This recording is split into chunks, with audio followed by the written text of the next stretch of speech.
One of the beauties of Muay Thai is that you use all limbs to attack. That also means that you can use your knees. So you will see this applied in MMA and UFC as well, because it's allowed there. The knees actually make a useful weapon for landing some impact. But there's some crucial steps involved to really get the technique of a knee right and to get it down properly.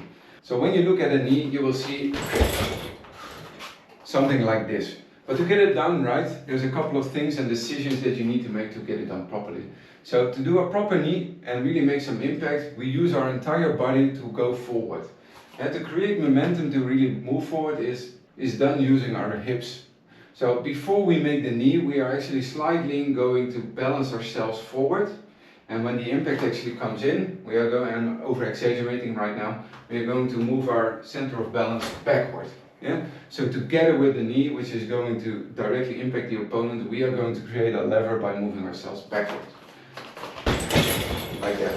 You can use your hands as well as extra counterweight, where you would move towards the opponent, also make sure that you guard properly, and as you make the knee, move them outward. Yeah, so the most important and crucial steps of doing a proper knee is to pivot and tilt your hips from forward all the way to backward.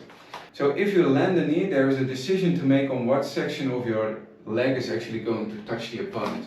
You can use the lower part of your upper leg, so let's say the upper part of the knee, or you can use the point, or let's say the upper part of your lower leg. When would you use one or the other? It's up to you, but I would say definitely if you're standing a bit closer, it's really difficult to get the point of the knee or the upper part of your lower leg to really impact. Yeah? You really need to have some distance to do that properly, or you need to come from the side, but that's a different technique of applying a knee. So if you're standing close, I would say use the upper part of the knee, so the lower part of your upper leg, like that. Yeah? Probably if you do this well, you're going to guard, maybe grab the opponent and make some impact. If you're standing a bit further away, you can actually decide also to cross the distance, to use the point of the knee or maybe the upper part of your lower leg and go at it like that. You can do this with the front leg, you can do it with the rear leg. Yeah? Front or rear. The rear leg is easier. If you use the front leg, you need to make sure that you step in, and as you step in, thrust the hips. So move it forward, tilt it backward as you land the knee. Doing this in a fluid motion, just to show you a couple, would look something like this. So from a bigger distance, you can decide to switch if you want to make sure that your front leg is turning into the rear leg, or just go directly.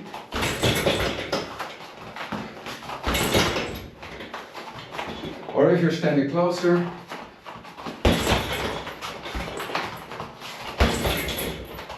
and so make sure you step in and land the knee, or if you use your rear leg,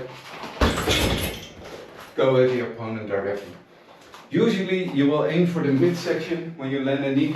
If you want to go higher, probably it's going to turn into a flying knee, which is a different video that we will cover, a different technique. So probably just go for the midsection. If you do want to aim for the head or the chin, grab the opponent, pull them towards you as you're making the knee. Grabbing will also make sure that the thrusting of the hips and the rotation is done well inherently. So when you grab your opponent, you will probably already start leaning forward just to get to them. Your leg will be already moving backwards, which means that your hips already tilt forward, and then as you land the impact, you will inherently move backwards with your ribs and rotate them to the rear. Yeah? So grab them and land the knee like that. You can also chain them, definitely if you want to do a cardio routine or interval training. Grab the bag, grab your opponent, knee, one after the other. So just to remember, when you do knees, the tilting of your hips is really important, and deciding which part of your leg you are going to use to land the impact, depending on the distance that you need to bridge, those are the key principles of doing a proper knee.